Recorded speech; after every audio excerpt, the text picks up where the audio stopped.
இந்த மாதிரி கேஸ் சிலிண்டர்ல ஒரு ஏமாத்து வேலை நடந்துட்டு இருக்குது. அந்த ஏமாத்து வேலை என்ன அப்படிங்கறத ஒரு சின்ன செய்முறை மூலமா பார்த்துட்டு இந்த மாதிரி ஏமாத்துறதை நாம எப்படி கண்டுபிடிக்கிறது அப்படிங்கறது இந்த வீடியோல நம்ம பார்த்துடலாம். இந்த ஏமாத்து வேலை பாத்தீங்கன்னா பெர்சனலா நம்ம நண்பர் ஒருத்தருக்கே நடந்திருக்குது. அவர் இதை கண்டுபிடிச்சு கம்ப்ளைண்டே பண்ணியிருக்காரு. இப்போ எப்படி ஏமாத்துறாங்க அப்படிங்கிற செய்முறையை பார்த்துடலாம். இப்போ நம்மகிட்ட பாத்தீங்கன்னா மொத்தம் 2 சிலிண்டர் இருக்கு. இதுல இந்த சிலிண்டர் பாத்தீங்கன்னா காலியான சிலிண்டர், இந்த சிலிண்டர்ல கேஸ் இருக்குது. இப்போ இந்த கேஸ் சிலிண்டர்ல கேஸ் இல்ல அப்படிங்கறத உறுதிப்படுத்துறதுக்கு இந்த ரெகுலேட்டரை கனெக்ட் பண்ணி அடுப்பு ஆன் பண்ணியே பார்த்துடலாம்.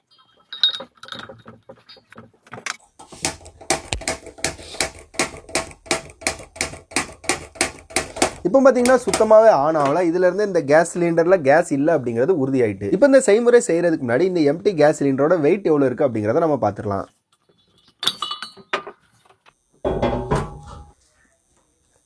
இதோட வெயிட் பார்த்தீங்கன்னா 15 கிலோ 640 கிராம் இருக்குது. இந்த 15.640 கிராம் இருக்கிற இந்த காலியான சிலிண்டர்ல ஒரு சின்ன ஒரு விஷயம் பண்ணி இதோட வெயிட்டை ஏத்துறாங்க. அதுவும் பட்ட பகல்ல நடு ரோட்லயே பண்றாங்க. அது என்னன்னா வண்டிக்குள்ள இருக்கிற இந்த மாதிரி காலியான சிலிண்டர் ஒன்று எடுத்துட்டு இந்த மாதிரி படுக்கப்படுறாங்க. அதுக்கப்புறமா நம்ம வீடுகளுக்கு வரக்கூடிய ஃபுல்லாக கேஸ் இருக்கிற சிலிண்டரையும் அதே மாதிரி அதுக்கு நேர் எதிரில் படுக்க போடுறாங்க.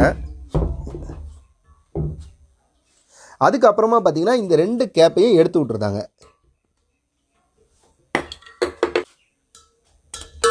அதுக்கப்புறமா நம்ம பாக்கெட்லேயே வைக்கக்கூடிய அளவில் இருக்கிற இந்த மாதிரி ஒரு சின்ன டூலை எடுத்து இந்த 2ஐயும் இணைச்சிருந்தாங்க.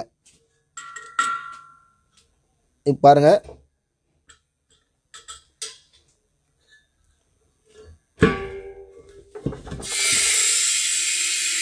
இப்போ உங்களுக்கே சத்தம் கேட்டிருக்கும். அதாவது இந்த சிலிண்டரில் இருக்கக்கூடிய கேஸ் ஃபுல்லாக இந்த சிலிண்டருக்கு போகுது. இந்த வேலையை பார்த்தீங்கன்னா பட்ட பகலில் வண்டியில் வச்சே பண்ணுறாங்க. இப்போ பார்த்தீங்கன்னா ஒரு 30 செகண்டுக்கு மட்டும் இதில் இருக்கிற கேஸை நம்ம ட்ரான்ஸ்ஃபர் பண்ண போகிறோம். அப்படி ட்ரான்ஸ்ஃபர் பண்ணும்போது மொத்தம் எவ்வளோ கேஸ் இதிலேருந்து இதுக்கு ட்ரான்ஸ்ஃபர் ஆயிருக்கு அப்படிங்கிறத வெயிட் போட்டே பார்த்துடலாம். இப்போ பாருங்கள், நான் இப்போ ஸ்டார்ட் டைமை நான் ஆன் பண்ணுறேன்.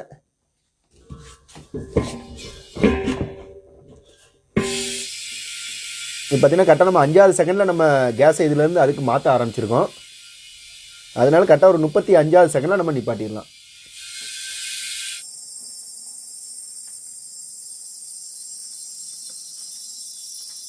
இப்போ 30 செகண்ட் முடிஞ்சிட்டு இப்போ இந்த சிலிண்டரில் எவ்வளோ கேஸ் வந்திருக்கு அப்படிங்கிறத வெயிட் போட்டே பார்த்துடலாம்.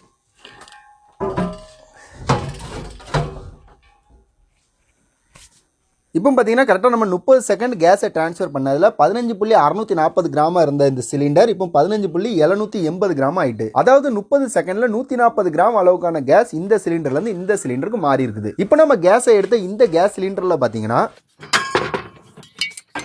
இந்த கேஸ் சிலிண்டரோட வெயிட் பார்த்தீங்கன்னா 22.380 கிராம் தான் இருக்குது. அதாவது இந்த கேஸ் சிலிண்டர்ல வெறும் 6.480 கிராம் தான் கேஸே இருக்குது. அதாவது பாதிக்கும் கொஞ்சம் கம்மியாக தான் கேஸே உள்ள இருக்குது. இந்த மாதிரி கம்மியாக இருக்கிற கேஸ் சிலிண்டர்ல இருந்து 30 செகண்ட்ல 140 கிராம் இந்த கேஸ் சிலிண்டருக்கு மாற்ற முடியும்னா ஃபுல்லா நிரப்பப்பட்ட புது கேஸ் சிலிண்டர்ல இருந்து வெறும் 10-15 செகண்ட்லயே இதே 100-150 கிராம் ஈஸியா ஏத்திடுவாங்க. இப்படி ஒரு சிலிண்டர்ல 100 கிராம் மாதிரி பல சிலிண்டர்ல திருடினாங்கன்னா மொத்தம் எவ்வளவு கேஸ் திருடப்படுது அப்படிங்கறத நீங்களே யோசித்து பாருங்க. அதனால இப்போ இந்த பதட்டமான சூழ்நிலையில புதுசா சிலிண்டர் வாங்கும்போது கண்டிப்பா விழிப்போட இருங்க. இந்த மாதிரி கேஸ் திருடி கள்ள சந்தையில விற்கிறது பத்தினா சட்டப்படி குற்றம். நாம ஒரு விழிப்புணர்வு பதிவுக்காக நம்ம வீட்டில் இருக்கிற கேஸ் சிலிண்டர்ல நாங்க உங்களுக்கு பண்ணி காட்டணும். இப்போ இந்த மாதிரி கேஸ் திருடப்பட்ட சிலிண்டர் உங்க வீட்டுக்கு வராம இருக்கிறதுக்கு நீங்க என்ன பண்ணணும் அப்படிங்கறத பாக்குறதுக்கு முன்னாடி இப்போ நம்ம கிட்ட இருந்து திருடப்பட்ட இந்த 140 கிராம் கேஸை நாம எரிய வச்சா எவ்வளவு நேரம் அது எரியும் அப்படிங்கறத இப்போ நம்ம பாத்துடலாம். அடுப்பை பாத்தீங்கன்னா நம்ம சும்மா எரிய விடக்கூடாது. அதனால நம்ம குடிக்கிறதுக்கு வெண்ணி போட்டுடலாம்.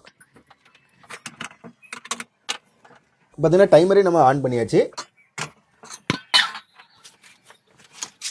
இப்போ பார்த்தீங்கன்னா 20 நிமிஷம் ஆகிட்டு ஆனாலுமே அடுப்பு அணையாமல் எரிஞ்சிட்டு இருக்கு. ஆனால் வெண்ணி பார்த்தீங்கன்னா நல்லாவே கொதிச்சுட்டு, அதனால நம்ம இந்த செய்முறைக்காக கேஸை வேஸ்ட் பண்ணாமல் பூரியை நாம சுட்டுடலாம்.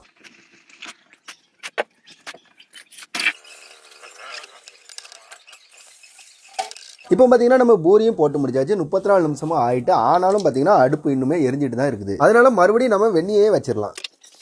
இப்போ பார்த்தீங்கன்னா கரெக்டாக 1 மணி நேரம் 6 நிமிஷத்தில் அந்த கேஸ் சிலிண்டருக்குள்ள இருந்த 140 கிராம் கேஸ் காலியாகி அடுப்புமே ஆஃப் ஆயிருச்சு. இப்போ நீங்களே பார்த்துருப்பீங்க, வெறும்னே 140 கிராம் மட்டுமே இடவுள்ள கேஸ் பார்த்தீங்கன்னா 1 மணி நேரம் 6 நிமிஷம் ஓடி இருக்குது. அடுத்ததாக கேஸ் சிலிண்டரில் நடக்கிற திருட்டுல இருந்து நாம எப்படி தப்பிக்கிறது அப்படிங்கிறத பார்த்துடலாம். அது என்னன்னா, உங்க வீட்டுக்கு கேஸ் சிலிண்டர் வந்தோன்னா அந்த கேஸ் சிலிண்டர்ல இந்த பகுதியில் இருக்கக்கூடிய சீல் இருக்கான்னு முதல்ல பாருங்க. அதுக்கப்புறமா அந்த சீல் டேமேஜ் ஆகாம இருக்குதா அப்படிங்கிறத இன்னுமே கவனமா பாருங்க. அப்படி ஒருவேளை டேமேஜ் ஆயிருச்சுன்னா உங்களோட சிலிண்டரை கண்டிப்பா வெயிட் போட்டு பாருங்க. அப்படி நீங்க வெயிட் போட்டு பார்க்கும்போது அந்த சிலிண்டர் சிலிண்டர்லேயே பார்த்தீங்கன்னா கிராஸ் வெயிட்னு சொல்லி ஒரு வெயிட் போட்டிருப்பாங்க. அந்த வெயிட் கண்டிப்பா இருக்கணும். ஒருவேளை அதுல போட்டிருக்க வெயிட்டோட உங்க சிலிண்டரோட வெயிட் கம்மியா இருந்துச்சுன்னா அந்த சிலிண்டருக்கு பதில் வேற சிலிண்டரை கேட்டு வாங்குறதுக்கு உங்களுக்கு உரிமை இருக்குது. அதே மாதிரி வெயிட் பாக்குறதுக்கு முன்னாடி இன்னொரு விஷயமா கவனிக்கணும். அது என்னன்னா அந்த சிலிண்டரோட அடிப்பகுதியில வெயிட்ட கொஞ்சமா கூட்டுறதுக்காக ஏதாவது ஒட்டப்பட்டிருக்கா அப்படிங்கறதையும் பாத்துக்கோங்க. இப்போ நம்ம நண்பர் வீட்டுக்கு வந்த சிலிண்டரை பாருங்க. அந்த சிலிண்டர்ல மேல சீல் இருக்குது. ஆனா அந்த சீலை கிட்ட போய் பார்த்தா தான் தெரியுது அந்த சீல் டேமேஜ் ஆயிருக்குது.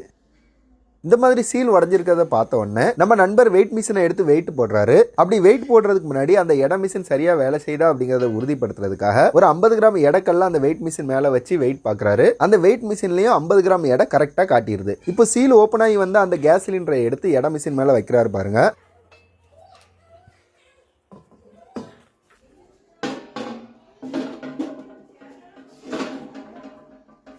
வெயிட் வந்து 29 கிலோ 870 கிராம் இருக்குது. ஆனா அந்த சிலிண்டர்ல கிராஸ் வெயிட் எவ்வளவு போட்டிருக்குதுன்னா 30 கிலோன்னு போட்டிருக்குது. இப்போ நீங்களே சொல்லுங்க, 30 கிலோ இருக்க வேண்டிய கேஸ் சிலிண்டர்ல 130 கிராம் கம்மியா இருந்துச்சுன்னா அதை கேள்வி கேட்கணுமா கேட்க வேண்டாமா? கண்டிப்பா கேள்வி கேட்கணும்ல. இதனாலதான் நம்ம நண்பர் அந்த டிஸ்ட்ரிபியூட்டருக்கே கால் பண்ணி கம்ப்ளைண்ட் பண்ணிட்டாரு. ஒருவேளை கம்ப்ளைண்ட் கொடுத்துமே டிஸ்ட்ரிபியூட்டர் சைட்ல இருந்து எந்த ரெஸ்பான்ஸுமே இல்லைன்னா உங்ககிட்ட இருக்க எல்லா ஆதாரத்தையும் வச்சு கண்டிப்பா நீங்க கன்சூமர் கோர்ட்ல கேஸ் ஃபைல் பண்ணலாம். அதனால திருட்டுத்தனம் பண்றவங்கள நம்மளால தடுக்க முடியுமான்னு கேட்டீங்கன்னா அது கேள்விக்குறிதான். ஆனா அந்த மெத்தடை பயன்படுத்தி அவங்க கிட்ட ஏமாறாம நாம உஷாரா இருந்துக்கலாம். அதே மாதிரி இந்த கேஸ் திருட்டு பாத்தீங்கன்னா நமக்கு மட்டும் தான் நடந்ததுன்னு இல்லை, இந்த மாதிரி பலருக்குமே நடந்திருக்கு. அதை ஒரு நண்பர் சூப்பரா வீடியோவை எடுத்து போட்டிருக்காரு. அந்த வீடியோவை நீங்களே பாருங்க. இப்போ நீங்களே பாருங்க எப்படி ஒரு சிலிண்டர்ல இருந்து இன்னொரு சிலிண்டருக்கு கேஸை மாத்துறாரு அப்படிங்கறத நீங்களே பாருங்க. அதனால இது எல்லாத்தையும் பார்த்துட்டு கேஸ் சிலிண்டர் போடுறவங்கனாலே தவறானவங்க அப்படின்னு சொல்லி கண்டிப்பா நினைக்காதீங்க. ஏன்னா நம்ம ஊர்ல ஒரு அண்ணன் இருக்காரு. அவர் பாத்தீங்கன்னா ஒரு வயசான பாட்டி வீட்டுக்கு கேஸ் சிலிண்டர் டெலிவரி பண்ண போகும்போது அந்த பாட்டியால அந்த கேஸ் சிலிண்டரை வீட்டுக்குள்ள கொண்டு போய் மாட்ட முடியாது அப்படிங்கறதுனால அந்த பாட்டிக்கு உதவியா அவரே அந்த கேஸ் சிலிண்டரை வீட்டுக்குள்ள போய் மாட்டி விட்டுட்டு திரும்ப எம்டியை வெளியில எடுத்துட்டு வருவாரு. இதுலயே முக்கியமான விஷயம் என்னன்னா அந்த பாட்டி கிட்ட அவர் எக்ஸ்ட்ரா டிப்ஸ் வாங்கினதே கிடையாது. இந்த மாதிரி நல்ல மனசு உள்ளவங்களும் நிறைய பேர் இருக்காங்க. ஆனா சிலர் பண்ற தவறால அந்த துறைக்கே பாத்தீங்கன்னா மிகப்பெரிய அவப்பேர் வருது.